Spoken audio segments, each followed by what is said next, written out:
저와 여러분은 하나님을 아는 하나님의 자녀들입니다. 하나님을 알되 하나님 앞에 오직 하나님을 영화롭게 하는 것이 예수 믿는 자들의 첫 번째 해야 되는 일이요, 예수 믿는 자들에게, 하나님을 아는 자들에게는 하나님 앞에 감사해야 되는 것이 저와 여러분이 해야 되는 의무적인 겁니다.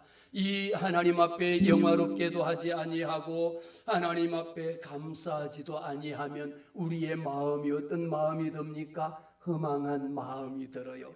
허망한 마음이 들면은 모든 것이 헛된 것밖에 없는 겁니다. 내 존재에 대한 의미도 없어지는 겁니다. 그러면은 어떤 일이 생깁니까? 내 마음이 자연적으로 미련한 것밖에 없습니다. 미련한 마음이 들기 시작하면 어떤 일이 생기죠? 나아가 내 스스로가 나보다 잘난 사람이 없다라는 자기 스스로가 자랑하는 것에 빠져들 수밖에 없습니다.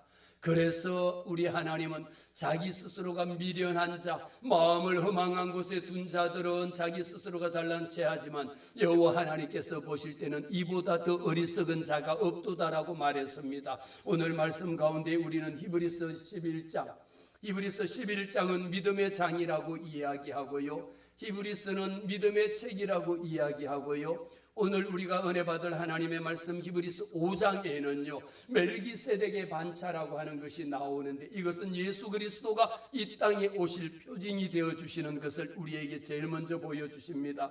본문 가운데 멜기세덱에 관하여 우리가 할 말이 많으나 너희가 듣는 것이 둔함으로 설명하기 어려우니라. 오늘 말씀의 제목이 자라야 할 때 멈춰선 신앙이거든요. 아마 우리 모든 성도님들은 애들을 다 키워봤기 때문에 잘 아실 거라고 봅니다. 애들이 성장해야 될 때는 성장해야 됩니다. 애들이 젖 먹고 영유아 때요, 그때 키가 자라고 몸무게가 자라고 지혜가 뛰어나고 명철이 생겨야 되는데, 가장 먼저 눈에 보이는 것은 키가 자라고 몸무게가 늘어나는 것이거든요. 그래야 아이들이 성장하고 있다는 것이 눈에 보입니다. 이 말씀을 드리는 것은 우리가 영적인 신앙의 키가 자라야 된다는 겁니다. 내가 영적으로 키가 자라야 되는데, 아이들은 눈에 보이니까 중학생인데도 불구하고 초등학생의 키나 몸무게가 있다라면 얼마나 이보다 부모에게 근심거리가 없거든요. 그 또한 그 아이가 자라갈 때 여러분 중학교나 고등학교 들어가 보세요. 다른 아이보다 키가 조금 작아도 얼마나 친구들에게 놀림거리가 됩니까? 허약하면 다른 친구들에게 직장에 가서도 얼마나 다른 사람들의 비난을 받을 수 있고, 자기 스스로가 열등해서 스스로가 자존감이 떨어질 수밖에 없거든요. 제가 이 말씀을 드리는 것에는 영적인 우리의 키가 자라야 해야 될 시점에 자라다 말고 멈춰버렸다라고 생각하면 어떤 일이 생길까요? 그런데 이것은 영적인 일은 눈에 보이지 않거든요. 내 눈에 보이는 것이 없다 보니까 신앙생활은, 여러분 교회는요 모태신앙을 우리는 어디 가서 자랑합니다. 목사님 저 이래 봐도 모태신앙입니다. 이 발음을 잘해야 돼. 모태신앙인지 못한다는 모태신앙인지를, 그래서 자기가 못할 때는 나 못해요, 나 모태신앙이에요, 이렇게 우리가 웃음거리로 합니다만, 그러나 그것이 웃음거리의 대상이 되어서는 안 된다라는 것이죠. 따지고 보면 부끄러움입니다. 너무도 주님 앞에 부끄러운 것밖에 없죠. 모태신앙이라고 하면서 오히려 지금 최근에 믿었던 1년 2년 된 신자보다도 내 믿음이 떨어졌다라고 생각해 보세요. 왜 육신의 아이들이 키가 자라고 몸무게가 성장하는 것은 눈에 보이는데, 그것을 위해서 온갖 돈을 다 쏟아붓고 키 크는 약이라는 약, 건강보조식품이라는 것은 다 갖다 먹여도 아직도 변함이 없다라는 겁니다. 그래서 제가 뭐라고 말씀을 드렸을까요? 너무 염려하지 마시고 하나님 앞에 믿음의 눈으로 바라봅시다. 믿음은 바라는 것들의 실상이요 보이지 않는 것들의 증거입니다. 하나님 우리 아이 키 크게 해주세요. 하나님 키와 몸무게가 늘어나게 자라게 해주세요. 우리도 얼마 전에 미국의 아이를 위해서 태중에 있을 때 기도했지 않습니까? 하나님이 키워주셔야 하거든요. 그래서 오늘 5장 11절에 멜기세덱에 관하여라고 하는 것은요, 멜기세덱이란 누구인가라고 하는 것을 살펴보면 창세기 14장 17절에 등장하는데, 이 멜기세덱의 반차라는 것이 성경에는 창세기 14장에 나오고 시편에 한번 나오고 히브리서에 와가지고 오늘 5장에 나오고 그 다음에 7장에 나오거든요. 멜기세덱이라고 하는 것은 창세기 14장에 살렘 왕 멜기세덱이 떡과 포도주를 가지고 나와서 누구에게? 그는 지극히 높으신 하나님의 제사장이었더라. 멜기세덱이 떡과 포도주를 가지고 나왔는데 그의 신분을 보니까 그는 높으신 하나님의 제사장이었, 하나님 앞에 제사장으로 세움받은 자였고, 그래서 성경에서는 멜기세덱을 셀렘 왕이라고 이야기하고 지극히 높으신 하나님의 제사장, 이렇게 왕이면서 제사장이라고 동시에 소개를 하고 있습니다. 멜기세덱은 셀렘 왕이요 지극히 높으신 하나님의 제사장이라. 여러 왕을 쳐서 죽이고 돌아오는 아브라함을 만나 복을 빈 자가 멜기세덱이거든요. 그리고 그는 어떤 겁니까? 모든 것에, 아브라함이 모든 것의 10분의 1을 그에게, 멜기세덱에게, 아브라함이 여러분 그 멜기세덱에게 10분의 1을 멜기세덱에게 드렸다라는 것입니다. 아버지도 없고, 3절에 보니까 아버지도 없고 어머니도 없고 족보도 없고 시작한 날도 없고 생명의 끝도 없고 하나님의 아들과 닮아서 항상 제사장으로 계시더라. 그런데 이 사람이 얼마나 높은가 보면요, 4절에 이 사람이 얼마나 높은가 생각해보라. 조상 아브라함도 이렇게 노량물 중에 10분의 1을 그에게 드렸으니까 레위의 아들들 가운데 모든 여러분 제사장은 레위의 자손이 아니면 안 되었거든요. 이런 자가 왜 여호와 하나님께서 히브리서를 통해서 믿음의 책이라고 하는 히브리서에 와가지고 멜기세덱을 말하고 있겠습니까? 이만큼 멜기세덱은 오실 예수 그리스도의 징표가 되어주셨다라는 것입니다. 멜기세덱에 관하여 할 말이 너무 많아. 이 멜기세덱에만 관해 갖고 설교를 하고 강의를 한다 해도 몇 시간에 걸쳐서 해야 될 만큼의 분량이 많습니다. 그런데 할 말이 많은데 중요한 것은 너희가 듣는 것이 둔함으로 설명하기가 어렵다라고 이야기해. 아니 내가 지금 멜기세덱에 대해서 여러 가지 말을 설명해 주고 싶은데 너희가 듣기는 지금 왜 안 듣? 너희가 듣는 것이 둔함으로.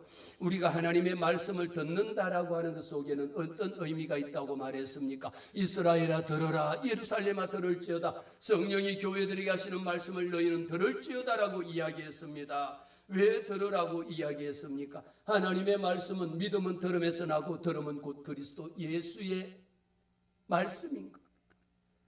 들을 때에 듣는다라고 하는 의미 속에는요, 순종한다라는 의미가 있고 믿는다라는 의미가 있습니다. 그러니까 들음은 곧 그리스도 예수의 말씀이라고 이야기하죠. 오늘 이 시간에도 저와 여러분이 하나님 앞에서 이 말씀을 들으면 믿음이, 목사님 저 믿음이 안 생깁니다. 하나님의 말씀을 듣습니다. 이 말씀을 듣 때 하나님 내 귀를 열어 하나님의 말씀을 듣게 하옵소서. 하나님 앞에 여러분 말씀 들을 때에도요, 우리가 먼저 하나님의 성전에 달려나와서 예배할 때에 주의 보좌로 나갈 때에 어떻게 나가야 할까? 어떻게 나와야 되겠습니까? 주님, 나는 아무런 자격이 없습니다. 이 자리에 설 자격도 없고 이 자리에 앉아 있을 자격도 없습니다. 오직 예수 그리스도의 보혈의 능력으로 오늘 이 자리에 앉았습니다. 주님, 내 귀를 열어 하나님의 말씀을 듣게 하옵소서. 내 눈을 열어 하나님의 말씀을 보게 하시고요, 하나님의 말씀을 내 귀로 들을 때에 듣는 그 말씀이 내 마음판에 하나님 새겨지게 하옵소서. 그래서 제일 먼저 이렇게 기도하는 겁니다. 하나님, 오늘도 목사님에게 하나님이 말씀의 능력을 허락하시고 선포되는 말씀을 통하여 내가 깨닫게 하옵소서. 주님, 말씀을 듣겠습니다. 주님, 내게 말씀하여 주옵소서. 내가 깨닫는 은혜를 달라라고 우리 하나님 앞에 은혜를 사모해야 되는 거예요. 앉자 말자 기도하는 게 하나님 우리 기도 문제 이거 응답해 주세요, 이거 응답해 주세요라고 하기 전에 하나님 들을 귀를 열어 주시옵소서. 듣는 것이 둔하면은 제 아무리 부른다 할지라도 깨닫지를 못하는 겁니다. 왜 듣지 못할까요? 성경은 말씀을 듣지 못하는 상태에 대해서 내가 귀가 안 들, 진짜 내가 청각 장애가 있어서 못 듣는 것이 아니라 영적인 상태로 말씀을 하고 있습니다. 언제, 왜 우리에게 분명하게 보여주는 것은 내 마음이 완고해질 때, 내 마음의 고집이 그냥 다른 사람 말은 절대 안 듣는 사람이 있죠. 말을 듣는 사람은요, 말 잘하는 사람보다 훨씬 뛰어납니다. 말은 많이 하는데 듣지는 않습니다. 이것이 자칫 어떠면 예수 믿는 교회 다니는 사람들이 어디에 가서 전도할 때는 말을 그렇게 앵무새처럼 얼마나 유창하게 잘 하는데 다른 사람이 말하면 그 말을 끝까지 들어주는 경우들이 잘 없습니다. 그래서 상담에서는요, 말을 많이 하는 것이 아니라 말을 잘 듣는 것이 중요한데 내담자가 하는 말에 얼마나 귀 기울여 잘 듣고 있어야지 그것을 정리가 되거든요. 여러분 돈 주고 상담 보신 적이 있습니까? 여러분 한 시간에 10만 원, 20만 원씩 주고 상담을 받으면 상담자 선생님이 앉아서 아 그래요? 얼마나 힘드셨어요? 아 그래요? 그것으로 끝나는 줄 아세요? 천만의 말씀을요, 녹음을 해놓은 것처럼 내담자가 하는 이야기를 그대로 다시 말해줄 수 있을 만큼 기억을 다 합니다. 그런 훈련을 수도 없이 훈련을 합니다. 그 말을 들으면서요 분리를 시킵니다. 아 이게 어릴 때 이야기했는데 지금 어른이 되었는데 이 문제를 이야기했구나. 그런데 제 친구가요 또 친구가 개입이 되거든요. 이런저런 이야기들이 끊임없이 중간에 개입이 되면 말 듣는 상담자는 뭐합니까? 구조화를 시킵니다. 이 문제가 어디에서부터 시작이 돼서 어디까지 진행이 되어져 오다가 여기에 지금 개입이 되어 있는 사람은 몇 사람인지를 분리해내거든요. 그래야 문제를 해결할 수 있는 실마리를 찾을 수 있는 것처럼 우리는 하나님의 말씀을 듣되 이처럼 하나님의 말씀을 내 마음 중심에 새기기 위해 가지고 이스라엘아 들으라 그랬을 때는 한쪽 귀로 듣고 한쪽 귀로 흘려버리는 것이 아니라 이 말씀은 생명의 말씀이라고 생각하면 여러분들이 제가 로또 복권 번호 불러드리겠습니다. 28, 13, 28 이렇게 부르면 목사님 다시 못 들었어요. 다시 한 번 더 불러주세요라고 막 할 것 아닙니까? 전화번호 듣고 잘못 기억하면 다시 한 번 더 불러주세요라고 할 것 아닙니까? 그런데 목사님 말씀을 듣고 목사님 그 말씀이 무슨 말씀인지 모르겠습니다. 목사님 방금 뭐라고 말씀하셨습니까? 다시 한 번 더 해주세요라고 하지 않습니까? 왜 못 듣습니까? 이 백성들이 마음이 완악하여져서 그 귀는 듣는데 듣기에 둔하고 눈은 감은 거예요. 말씀은 듣는 것 같지만 말씀을 듣지 않는다라는 겁니다. 마태복음 13장에 이 백성들이 듣는데 왜 듣기가 왜 둔해졌느냐? 말씀을 반복해서 거절하면요, 말씀 듣는 거 여러분 우리 자녀들도 몇 번 말했는데도 안 들어. 그래 너 마음대로 네 마음대로 하라고 그냥 내버려 두지 않습니까? 우리 하나님은 더 이상 강제로 듣게 하지 않습니다. 완고함이라는 것은 하루아침에 생겨지는 것, 여러분 우리 고집이 하루아침에 생겨진 것 아니지 않습니까? 순종이 없다라는 겁니다. 한쪽 귀로 듣고 한쪽 귀로 흘려버리다 보니까 순종이 없다라는 것이고요, 우리가 하나님의 말씀을 듣고요, 이 말씀을 내 마음속에 적용시킬 수 있는 묵상이 필요합니다. 설교 말씀 들은 후에 여러분들이 다시 한번 말씀을 들어보면서도요, 오늘날은 유튜브라는 것도 있잖아요. 그런데 우리 교회 목사님 말씀을 안 듣고 꼭 다른 교회 큰 교회 목사님 말씀만 듣더라고. 아 그래도 그게 어디입니까? 여러분들이 그 교회 가지 아니하고 우리 은혜 제일교회 와서 목사님 말씀 듣는 것만 해도 얼마나 감사해요. 누구 교회를 막론하고 그 말씀을 듣는 거로 끝나버리면 안 되고 적용할 수 있도록 마음속에 묵상하는 것이 그렇게 중요하다라는 겁니다. 들을 때 무엇이 있어야 됩니까? 회개하는 마음이 있어야 되는 겁니다. 하나님, 귀를 열어서, 귀를 연다라는 것에는 회개하는 마음이거든. 하나님 내 귀를 열어서 회개할 수 있도록. 그런데 이 백성들이 왜 히브리서 기자를 통하여 듣는 것이 둔함으로 설명하기 어렵다. 내가 아무리 지금 여러분들에게 설명을 해준다고 한들 여러분들이 들으려고 목사님 말씀해 주세요 듣겠습니다라고 하는 그런 반응이 있어야 되는데 이야기해줘도 그만이고 안 해줘도 그만이고 그냥 더 안 하면 좋아하는 거예요. 그러니까 듣기는 둔함으로 설명하기가 어려운 거예요. 왜? 그 다음에 보면 나오는 말씀이 우리에게는 너무도 중요한 말씀이 있거든요. 왜 어떤 사람들이 안 듣느냐 보세요. 여러분 말 잘하는 것은요, 말을 잘 듣는 사람이 말 잘하는 사람입니다. 자기 말만 하고 상대방이 말하면 끊어버리는 것이 아니라 아니야 안 들어도 다 알아. 아니 내가 지금 이렇게 말하는데 뭐 안 들어도 다 알기는 말 그대로 해줘도 못 알아듣는데 아니야 안 들어도 다 알아. 뭘 다 알아 모르는 것이죠. 우리에게 그런 사람은 자기 소견이 기준이 된 거야. 자기 생각에 사로잡혀가고 나는 내 말만 듣고 싶은 말만 들어요. 뭐 다른 이야기하면 안 들어 듣기 싫어. 그리고 귀를 막아버린다라는 거죠. 자기 소견에 매여 있는 사람입니다. 이런 사람들은요, 하나님의 말씀은 듣되 무엇으로 듣느냐? 내 마음의 판단으로 듣습니다. 이 말씀 들으니까 아니 이건 아닌데, 아니 이거는 또 왜 이랬지? 말씀, 하나님의 말씀을 들 때 내 심령에 판단하는 말씀으로 듣기 위한 사람들입니다. 순종은요, 내가 하고 싶은 것은 하고 하기 싫은 것은 나 안 해요. 이 말씀이 왜 히브리서 기자를 통하여 우리에게 믿음이 자라고 믿음이 성장하기 위해서는, 내가 지금 여러분 20년 교회를 다녔습니다. 30년 다녔습니다. 모태신앙을 자랑했는데 하나님의 말씀을 몇 번 읽었습니까? 라고 이야기하고, 하나님 앞에 얼마나 순종했습니까? 라고 물어보고, 하나님 앞에 얼마나 순종했습니까? 라고 보면, 어쩌면 오늘 히브리서 말씀에 보면요, 이런 사람들에 대해서 그대로 말씀 가운데 보여주고 있다라는 거죠. 왜 안 듣습니까? 영적으로 미숙하거나 나태해졌으니까. 히브리서 5장 11절에 오늘 분명하게 기록하지 않습니까? 영적인 훈련이 중단되어져 버린 겁니다. 교회에 오면은요, 목사님의 말씀을 듣고요, 다른 성도들의 말씀도 듣고요, 장로님이 하시는 말씀도 듣고요, 권사님이 집사님 이것은 이렇게 하면 좋을 것 같아요. 그러면 아 그래요 라고 들어줄. 내가 뭘 다 하는데 뭘 나한테 가르치냐 말하냐 막 이러지 말고, 누가 무슨 말을 하든 간에 들을 수 있는 우리의 마음속에 영적인 훈련이 필요하다라는 겁니다. 말씀에 대한 피로감이나 예배 자체가 형식이 되면요, 안 듣습니다. 말씀이 형식이 되어져 버리면요, 신앙의 성장은 그 상태로 멈춰버린다라는 것이죠. 그리고 언제 우리가 귀가 둔해집니까? 세상 소리, 세상의 소리가, 소음이 너무 크다 보니까 하나님의 말씀에 집중할 시간이 없는 겁니다. 하나님의 말씀을 볼 시간이 없는 거예요. 유튜브는 하루에 2시간, 3시간, 4시간 시간 가는 줄 모르고 이것 보고 저거 보고 쇼츠 보고 뭐 온갖 것을 보다 보면 벌써 저녁 먹을 때 됐네 이러면서 여러분 거기에 빠져드는데 불구하고 하나님의 말씀 한 장 읽는 것에는 굉장히 인색하거든요. 세상의 소리가 너무 크다라는 것입니다. 내 마음속에 염려와 걱정과 근심과 불안이 자꾸 찾아오다 보니까 하나님의 말씀에 귀 기울일 시간이 없어지는 겁니다.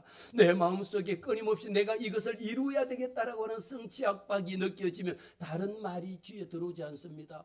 여러분들도 그런 경우 있으시잖아요. 내가 무슨 중요한 일을 결정해야 될 때 이것을 결정해야 된다라고 하면서 결정하지 못하는 이유가 어디 있습니까? 내가 지금 그게 너무 골똘히 신경을 쓰고 있다 보니까 옆에서 부르는데도 불구하고 그 소리가 안 들리지 않습니까? 귀가 듣는 것에 둔한 것입니다.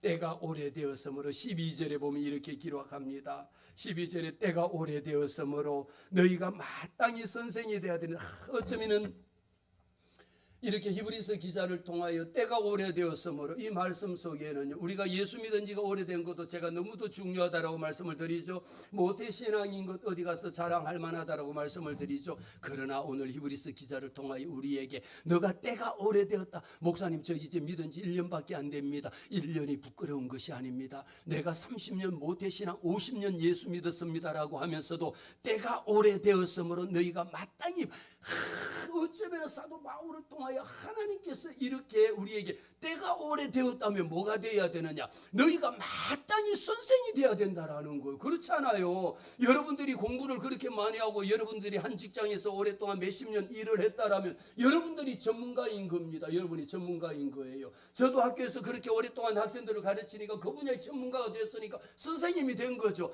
우리도 예수 믿고 교회를 오랫동안 그렇게 신앙생활했다라면 여러분들이 다 뭐가 돼야 됩니까? 전부 다 선생이 돼야 된다라는 거야. 거기에는 목사가 다 되라는 것이 아니라 내가 다른 사람을 양육할 수 있는, 제자 삼을 수 있는, 하나님의 말씀을 전할 수 있는 우리의 확신이 있어야 된다라는 겁니다. 이렇게 분명하게 말씀합니다. 그럼에도 불구하고 마땅히 선생이 되었을 터인데도 그러는 선생이 되지 못했다라는 거지. 아니 그렇게 오래 일을 했으면 그 분야에는 도사가 되었을 것 아니냐, 전문가가 되었을 것 아니냐라는 거죠. 다른 사람에게도 얼마든지 가르칠 수 있어야 되는 사람이 되었음에도 불구하고 너희가 다시 하나님의 말씀에 초보가 됐다라는 거예요. 너희가 다시, 이 말씀 속에는 다시라는 것하고 초보라는 의미가 중요한 키워드인데요. 너희가 다시, 아니 그 상태로 그렇게 잘 나갔다라면 여러분 한 직장 한 일했어요. 20년 30년 일해보세요. 제가 경찰청에 가서 강의할 때 경찰들 여러분, 형사들 있지 않습니까? 마약 전담으로 잡는 형사들요, 그리고 소매치기 도둑놈 잡는 형사 하신 분 있죠. 그분들 20년 30년 된 베테랑들요, 그냥 길거리 다니다가 그냥 어떤 분은요 목욕탕 가다가도 차 운전하고 가다 촉 봤는데 보는 사람이 딱 보니까 저거 사기꾼 같아, 저거 이상한 것 같아. 딱 보는 순간에 여러분 이미요 촉이라는 게 얼마나 뛰어난, 20년 30년 다들 전문가거든요. 질문 드립니다. 우리가 하나님 앞에 예수 믿은 지 그렇게 오래되지 않습니까? 모두가 가서 제자를 삼고 하나님 앞에 정말 헌신하고 충성된 자가 되어야 될 것인데, 너희가 어찌하여 다시 하나님의 말씀에 초보가 돼가지고, 아니 그렇게 우리가 세상 일도 여러분 세상에서요 그렇게 오래된 사람인데 다른 곳에 가서 일 잘못하면, 아니 직장에서 부장까지 하셨다는 분이 이것도 못하세요? 욕 바가지로 먹습니다. 아니 박사라는 분이 이것도 모르세요? 욕 뒤집어 먹습니다. 아니 그 분야에 그렇게 30년 일하셨다면서 이거를 모르세요? 아니 이상하네. 이거 무슨 어디로 가라로 배웠나? 야매로 배웠나? 가짱인가? 이렇게 의심을 받는 겁니다. 오늘 말씀이 너희가 초보가 된 거야. 다시 하나님의 말씀에 초보에 대하여 누구에게 가르침을 받아야 할 처지가 된 겁니다. 세상에서 가장 비참할 때가 이때입니다.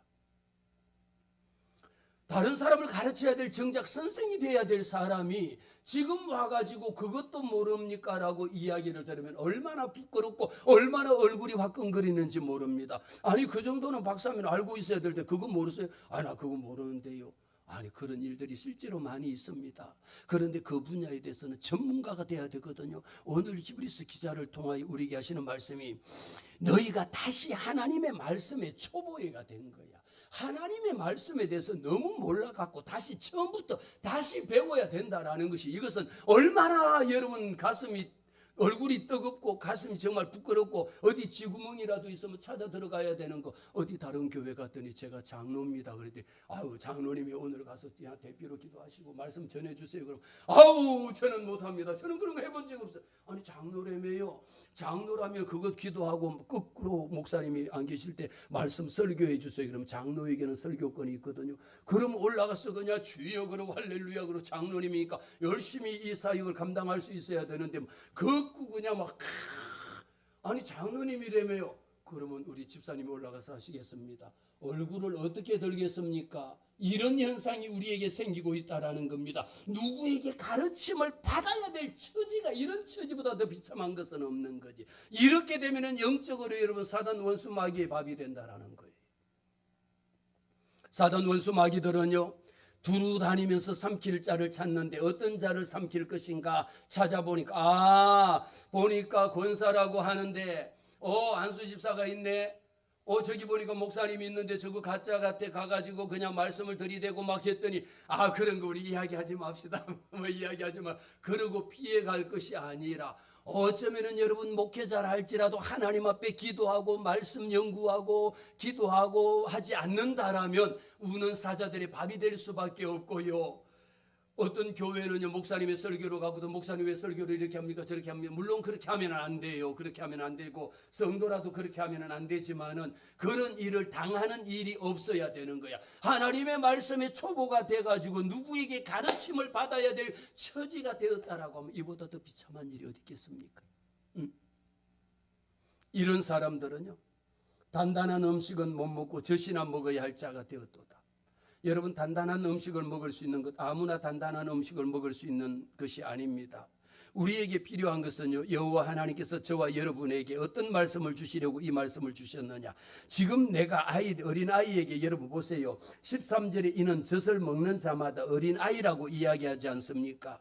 어린아이는요 태어난 후에 여러분 아기에게 영아에게 바로 유아식을 먹입니까? 밥 한 숟가락 떠서 못 먹지 않습니까? 어린아이가 엄마 젖을 먹고 자라다가 엄마 젖만큼 중요한 것이 없거든요. 그래서 신앙의 모든 것은 기본부터 기초부터가 잘 만들어져야지. 아이들이 키가 잘 크는데도 이유가 있지 않습니까? 몸무게가 늘어나는 것도 다 이유가 있고 엄마 아빠가 잘 키우고요 영양을 관리해주고요 모든 환경을 통제를 해주고요 아이가 잘 자랄 수 있는 환경을 만들어주고 부모의 사랑을 듬뿍 심어주고 거기에다가 믿음으로 기도해주는 이런 환경 속에서 자라는 아이들이 키만 큰 것이 아니라 내 마음속에 심령이 아이들의 마음이 인성이 만들어지는 것이지. 제 아무리 여러분 키가 2m 되면 뭐 하겠습니까? 사람의 됨됨이 사람의 인성이라는 기본이 안 되면 아무 소용이 없는 겁니다. 우리에게 필요합니다. 이는 단단한 음식은 못 먹고 젖이나 먹어야 할 자가 되었도다. 여러분 지금 유치원에 다니는 아이가 엄마 젖을 먹고 다닌다라는 거 생각해 보신 적이 있습니까? 요즘 아이들은 얼마나 더 성장 속도가 빠르고 환경이나 모든 것이 엄마들의 이 굉장히 뭐 아이를 기르는 것도 옛날처럼 그냥 뭐 이렇게 키우는 게 아니잖아요. 얼마나 아이들에게 그냥 깔끔 떨고 100일에 주사를 안 맞으면은 아이를 보지도 못하게 하고, 아이들을 만날 때도 감염이 될까봐 준비하고, 아이들에게 먹이는 이유식 하나 다 신경을 쓰고 친환경 제품 다 고르잖아요. 그렇게 하는 것만큼요, 아이들은 일찍 아이들이 성장하고요, 지혜와 머리가 똑똑해지기 위해 가지고 영아 교육 시스템부터 많이 도입하잖아요. 그런데 우리가 그렇게 오래 예수 믿었고요, 그렇게 직분자고요, 그렇게 신앙생활 오래 했는데 가만히 봐보면요, 아직도 목사님이 오라 해야 오고요, 가라 해야 가고요, 말씀 읽을세요 해야 읽고요, 하라 해야 하지 않고. 왜 안 왔습니까? 목사님이 안 오라 했잖아요. 왜 갔습니까? 목사님. 이 모든 것에는요, 자기 스스로가 할 수 있는 주도권이 없다라는 겁니다. 히브리스 기자는 저와 여러분들에게 주시는 말씀이 무엇이냐? 젖을 먹는 자마다 어린 아이다. 우리 신앙의 연조가 깊은 건 너무 중요합니다. 우리에게 신앙의 연조보다 더 중요한 것은 뭡니까? 바르게 믿는 신앙, 바른 것을 알아야지, 바른 곳에 가야지. 잘못된 곳에 가서 여러분 머리를 들이밀고, 다른 곳에 가서 이단의 신학을 배우고, 다른 곳에 가서 이단에 가서 예배하고, 엉뚱한 말을 듣고 했다라면 나중에 내 영적으로 그것을 세탁하고 그것을 씻어내고, 이 생각을 영적인 일에는 우리가 잠시라도 우리는 틈을 줘서는 안 되는 것이요, 미혹의 영에 빠져서 미혹에 들어가고 나면 그 다음에는 내가 거기에서 빠져나오기 위해서는 얼마나 발부둥을 치고 발부둥을 쳐도 결코 쉽지 않다라는 겁니다. 우리의 믿음이 언제 자랍니까? 우리의 믿음이 단단해져야 돼. 이는 젖을 먹는 자마다, 아직도 우리 유치원 아이가 엄마 젖병을 가지고 와서 유치원에 가서 먹는다라고 생각해. 얼마나 아이들에게 조롱거리가 될 것이지 않느냐. 저와 여러분에게도 마찬가지죠. 이 말씀 속에요, 우리가 단단한 음식이라고 하는 것은 젖 먹이는 아이와 단단한 음식을 먹는 장성한 믿음의 분량을 가진 자를 오늘 히브리서 기자는 둘을 대비를 해서 설명을 하고 있습니다. 젖 먹는 어린아이는요, 어린아이자 젖을 먹는 자마다 어린아이거든요. 여러분, 우리 은혜 제일교회 성도는요, 신앙의 연조가 깊어진 만큼, 오래 신앙생활하고 모태신앙인 만큼, 교회 직분자인 만큼 하나님의 말씀을 읽고 말씀이 내 마음판에 새겨져 가지고 이 말씀에 대해서, 말씀의 구원에 대한 확신이 있어야지 이단 사이비들이 와서 별것을 한다 할지라도 오직 예수 그리스도의 이름 외에는 어떠한 것으로도 구원받을 만한 이름을 준 자가 없습니다 라는 흔들림이 없는 것이지, 그렇지 않는다라면 여러분 여기 가서 기웃거리고 저기 가서 기웃거리고, 오늘날은 여러분 유튜브라는 것이 있어갖고요, 유튜브 속에는 말씀 듣는다라고 말씀을 쫓아가다 보면요, 하나님의 교회, 신천지, 구원파, 이재록, JM에서 정명석, 통일교, 온갖 것들이 얼마나 교묘하게 말씀을 들으면 말이 그냥 귀에 뭐 우리 목사님은 너무 그냥 딱딱한데 거기는 뭐 예화도 많이 들고 뭐 온갖 거 다 하니까 그 말에 가만히 듣고 있다 보니까 거기에 나중에 빠져들어가기 시작하는 겁니다. 오늘날 미혹은요, 길거리 다니는 것이 미혹이 아니라 혼자서도 얼마든지 유튜브 속에 빠져서 헤어나오지 못하는 사람들이 얼마나 있는데요. 우리의 신앙이 언제 자랍니까? 유튜브 붙잡고 앉아있다가 교회 안 나오는 무교회주의로 빠지는 자들이 얼마나 많은지 모릅니다. 오늘 분명하게 말씀합니다. 이는 젖을 먹는 자다. 어린아이죠. 14절에 단단한 음식, 13절에 어린아이는 뭡니까? 의의 말씀을 경험하지 못한다라는 것입니다. 의의 말씀이라고 하는 것은 성경에서 분명하게 말하고 있습니다. 의의 말씀이라고 하는 것은 우리가 도덕적인 것이나 윤리적인 것이나 교훈적인 것이나 뭐 좋은 소리나 이런 말씀이 아니라, 성경에서 말하고 있는 의라고 하는 것은요, 하나님 중심에서 나하고 하나님하고의 관계가 얼마나 정확하게 만들어져 있느냐라는 것이죠. 그래서 로마서 1장 17절에 기록합니다. 복음에는 하나님의 의가 나타나서 믿음으로 믿음에 이르게 하나니, 복음이라는 것이 곧 예수 그리스도거든요. 예수 그리스도가 이 땅에 오셔 십자가 달려 죽으셨다라고 하는 예수 그리스도에 관한 이 말씀이 내 속에 믿음을 이르게 하는 것입니다. 죄인이 어떻게 하나님 앞에 의롭다 하심을 입을 수가 있겠습니까? 예수님의 그 십자가 보혈의 능력이 없다라면 우리는 구원받을 수 없습니다라고 하는 이와 같은 의의 말씀을 경험한 겁니다. 의의 말씀을 경험한 것은 어떤 특징이 보이느냐? 구원은 여러분, 우리가 의의 말씀을 경험하지 못한 자는, 어린아이들은 어른들의 세계를 알지 못하는 것처럼요, 하나님의 나라를 의의 말씀을 경험하지 못한, 여러분 교회는 다녔지만요, 말씀을 읽고 이 말씀이 다른 사람들은 꿀송이처럼 달다고 그래. 진짜 이렇게 꿀 먹는 것처럼, 당근 먹는 것처럼 하나님의 말씀이요, 얼마나 내 마음속에 읽고 또 읽고 싶고요, 말씀 읽다가 다른 일을 하기 싫을 만큼 말씀을 읽고 싶어지거든요. 그런데 어찌된 일인지 전혀 그런 일이, 아니 어떻게 무슨 말씀이 달달하는 게 무슨 말씀이냐, 이 정도인 겁니다. 왜? 의의 말씀을 경험하지 못했기 때문에요. 이것을 경험하지 못한 사람은 무엇이냐? 구원은 말하지만 변화는 없습니다. 예수 믿은 후에요, 의의 말씀을 경험한 자들은요, 구원이 내게 있으면 내 삶이 변화될 수밖에 없다라는 거죠. 내 삶의 방향이 예수 중심의 삶을 살고 있느냐, 아니면 아직도 내 자기 중심으로 살고 있느냐라는 겁니다. 로마서 1장에 기록합니다. 그들이 하나님을 알되 하나님을 영화롭게도 하지 않는다라고 말하고, 하나님을 아는 자는 하나님을 영화롭게 해야 되는 것이 우리가 하나님을 알 때 힘써 하나님을 알자, 하나님을 알아야 되는 이유거든요. 오늘 의의 말씀을 경험하고 나면 구원이 내게 얼마나 큰 것인가라는 것, 하나님의 아들로 삼아 주셨다라는 것이 얼마나 놀라운 일인가라는 것을, 하나님께서 내 이름 석자를 하나님의 영원한 생명책에 기록해 주셨다라는 것이 얼마나 놀라운 일인가라는 것을 경험하게 된다라는 것이죠. 그러나 의의 말씀을 경험하지 못한 사람은요, 말씀을 자기 판단의 기준으로만 삼습니다. 왜 술 마시느냐 그랬을 때, 아니 목사님 성경에 술 마시지 말라고 어디 있어요? 그러고 술을 열심히 마십니다. 물론 성경에 술 취하지 말라 그랬지, 술 마시지 말라 어디 그랬어? 어디 가면 꼭 그런 이야기들을 인용을 하거든요. 말씀을 자기 유리한 대로 아전 인수격으로 해석한다라는 것입니다.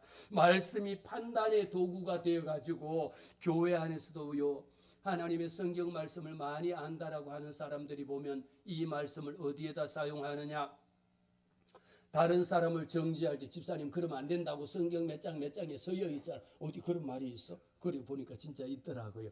이렇게 해가지고 다른 상대방을 정죄하기 위한 자기 판단의 수단으로 사용하는 자들이 의의 말씀을 경험하지 못한 겁니다. 의의 말씀을 경험한 자들일수록요, 오히려 무엇을 합니까? 모든 것을 다 용서해 줄 만큼 되고요, 내 것을 달라 해도 다 주고요, 다 베풀 수 있는 이런 마음이 생기는 것이, 의의 말씀을 경험한 자들이 내 삶에 궁극적으로 변화가 생긴다라는 것입니다. 그런데 이 말씀이 없는 자들에게는 이 단단한 음식은 장성한 자의 것입니다. 그들은 지각을 사용함으로 연단을 받아 선악을 분별하는 자들인 겁니다. 우리에게 이제 필요합니다. 왜 우리에게 선악을 분별할 수 있는 것이 필요할까요? 히브리서 5장 14절에 있는 말씀, 단단한 음식, 오늘 중요한 키워드 두 개가 단단한 음식을 먹는 자와 젖을 먹는 자가 있거든요. 그런데도 이미 여러분들이, 저와 여러분이 때가 오래되었음에도 불구하고, 신앙생활한 지가 벌써 수십 년이 지났음에도 불구하고 아직도 젖 먹는 어린아이와 다를 바가 없다, 아직도 나 혼자 걸음마도 제대로 못하고 있다라고 생각해보면 여러분, 발과 발목에 힘이 들어가야 걸을 수가 있거든요. 예수의 이름으로 일어나 걸으라 그럴 때에 내 발과 발목에는 힘이 없지만 주님이 말씀합니다. 예수 이름으로 명하노니 일어나 걸으라. 주님이 손을 내밀었을 때에 일어나 걷는 역사가 있거든요. 왜 우리에게 단단한 음식이 필요합니까? 단단한 음식은요, 장성한 자의 것입니다. 우리가 이 치과 치료를 다니다 보면 임플란트를 하거나 이가 불편하고 이가 이렇게 충치가 있거나 뭐 하면은 딱딱한 거, 어릴 때 여러분 초중 고등학교 때는요, 사탕, 이런 왕사탕 하나를 줘도 그냥 금방 그냥 바삭바삭 해갖고 그냥 다 가루로 만들어서 금방 삼켜버리는데, 우리 연세 드신 분들은 이가 여기도 임플란트고 위에도 임플란트고 이렇게 하다 보니까 이런 것을 씹을 수가 없는 겁니다. 단단한 음식을 먹을 수가 없는 거예요. 또 잘못 엿을 해갖고도 이렇게 그런 단단한 거 먹다 또 빠져버리면 안 되잖아요. 빨아먹고 녹여 먹는 방법밖에 없는 거예요. 그런데 영적으로 단단한 음식을 먹을 수 있는 사람은요, 선악을 분별하는 자들입니다. 우리가 하나님의 의의 말씀을 선악이라고 하는 것은 무엇이 죄인지, 이것을 하면 안 된다라고 하는 것을, 이것은 해야 된다라는 것을 위해서, 하나님의 진리를 위해서는 우리의 모든 것을 바칠 수 있을 만큼, 내가 이거 조금 더 하면은, 여러분, 의의 말씀을 경험한 자들은요, 내가 이거 해가지고 돈 조금 더 번다 해가지고 남을 속이지 않습니다. 이거 내가 조금 더 같이 간다 해서 다른 사람을 해코지하면서 내 것 이득을 취하지 않습니다. 의의 말씀을 경험한 자들은요, 때로는 내가 비난받고, 때로는 핍박을 받고요, 때로는 내 것을 하나 더 줘야 될 때도 있습니다. 그렇다 할지라도 기꺼이 내가 하나님 앞에 받은 그 사랑이 너무 크므로 내가 그것을 내어줄 수 있을 만큼의 이런 변화된 삶을 살 수가 있는 것입니다. 결론적입니다. 오늘 말씀 속에 보면, 그러므로 우리가 그리스도의 초보를 버리고, 할렐루야, 죽은 행실을 회개함과 하나님에 대한 신앙. 이제 오늘 이 말씀을 들은 저와 여러분은, 여러분 역시 하나님 앞에 도의 초보를 버려야 됩니다. 예수 믿은 지가 원래 목사님 한 달밖에 안 됐습니다. 열심히 우리 성도들이 한 마음으로 이제 한 달 되신 분을 열심히, 여러분 교회에서 이 어린아이 하나를 키우기 위해서는요, 한 마을이 다 동원이 돼야 어린아이 한 명을 키울 수가 있다라는 것이 교육의 원리입니다. 교육의 가장 기본적인 핵심이, 어린아이 한 명을 키우기 위해서는 전 마을 공동체가 나서야 교육이 된다라고 한 겁니다. 아이에게 해로운 환경들 다 없애고 모든 전 마을이 일어나야지 한 아이를 키울 수 있는 것처럼, 영적으로 신앙의 초보 처음 예수 믿는 사람이 왔다라면 그 사람을 우리가 하나님의 말씀으로 잘 양육하기 위해서는요, 때로는 내가 손해보고, 때로는 내가 더 가야 되고, 안 할 것도 더 해야 되고, 말씀 가운데 옆에서 그분을 세우기 위해서 옆에서 끊임없이 서포트 해주는 겁니다. 이런 부분들이 돼야 되는데, 어찌해서 다른 교회에서 그렇게 직분받고 그렇게 신앙생활하고 그렇게 오랫동안 예수 믿고 신앙생활하고 하셨다라는 분이 오히려 처음 교회 나온 분보다가 더 부끄러우면 무슨 일이 되겠습니까? 이 말씀을 히브리서 기자를 통하여 우리에게, 이제는 그러므로 우리가 뭐 해야 되느냐, 그리스도의 초보를 버리자라는 겁니다. 하나님 앞에 달려 나오면 예수 그리스도의 이름으로 말미암아 회개하는 역사가, 예수 그리스도의 이름으로 말미암아 우리가 거듭남의 역사를 우리가 체험하고, 하나님의 의의 말씀이 내 안에 역사하실 때에 우리는 기도할 때 하나님이 역전시켜 주신다라는 것을 너무도 잘 알지 않습니까? 우리 교회에서도 하나님의 말씀 위에 서고 말씀 읽고,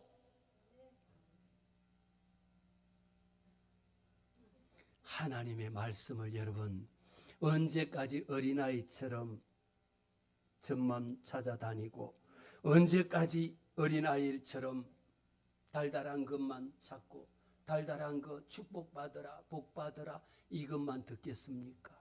의의 말씀을 경험한 자는 회개하라 천국이 가까웠느니라. 목사님이 성도들에게, 집사님 이거 이렇게 하면 안 됩니다, 하나님의 말씀 가운데 돌아오세요라고 이야기할지라도, 하나님의 말씀을 듣고 초보를 버리고 죽은 행실을 회개함과 하나님에 대한 신앙을 가지고 우리가 든든히 세워져가는 저와 여러분 되시기를 주의 이름으로 축복합니다. 기도하겠습니다.